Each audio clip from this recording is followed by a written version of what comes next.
There has been a shooting at the Uvalde Memorial Park. Luckily, so far, there are no reports of anyone who has died as a result, but two juveniles have been injured. The suspect, who has been described as a juvenile, is on the run. Uvalde police said that it's not a dangerous situation for the general public, but we're talking about the Uvalde police. So take that for what it's worth. Now, the two juveniles are injured after being shot at Uvalde Memorial Park Thursday evening, according to the Uvalde police. Officers were called to the area around 5 p.m. local time. The victims' conditions are unknown at the time, so we don't know if the victims are in stable or critical condition. As I mentioned, the story is just breaking now. Police say that they are looking for a juvenile suspect in connection with the shooting, and they do not know his name, though it hasn't been, they do know his name, although they have not released it. And since it's a juvenile, there are some laws protecting that individual's identity, even if he or she is a suspect of a crime like this. Details are limited at this time.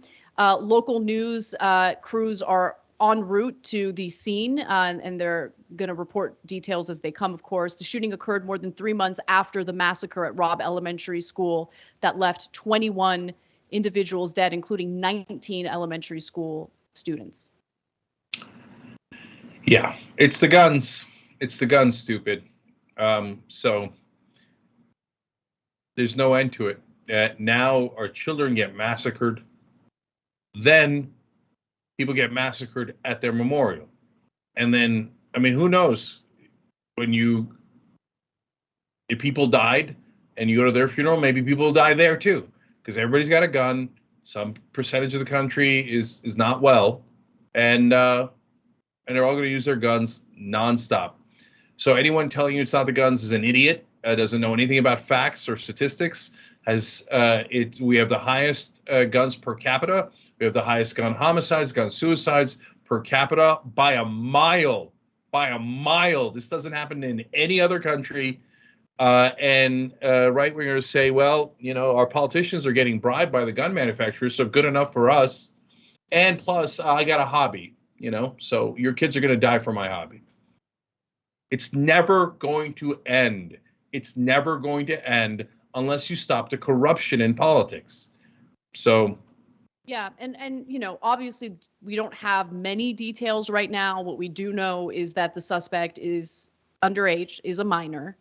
And, you know, one of the things that came up in one of these shootings involving a minor who had possession of a weapon was prosecutors started considering going after the parents for not keeping the guns safe, not keeping the guns away from their children.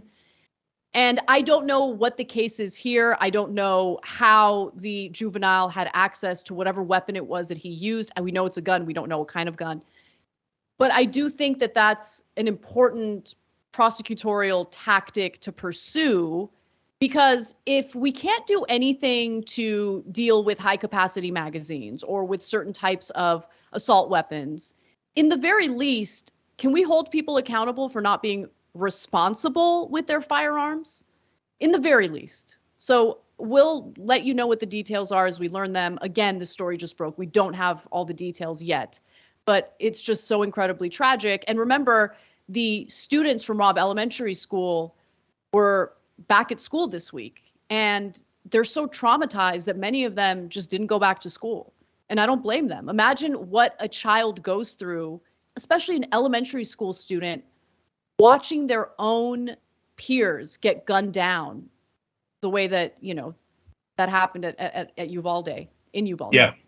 So last things here. First, AR-15 does so much damage, they couldn't identify some of the kids' faces. So that's what sick Republicans are in favor of. And as a country, we've lost our collective minds. If I said right now we should take all the guns away because they're obviously leading to all the deaths of the kids and everyone else, the Republicans would say, oh yeah, if you come take my gun, I'll murder you with my gun. And people don't find that a crazy argument. They're like, oh, that's a pro-gun argument. Is it? Because it sounds like an argument against having guns, because the lunatics say they will literally murder you if you touch their gun. So, but they're not even considered lunatics. They're considered good patriot right-wingers in America. So just cross your fingers and wait for the moment when they, shoot at you or your kids, because it's gonna happen.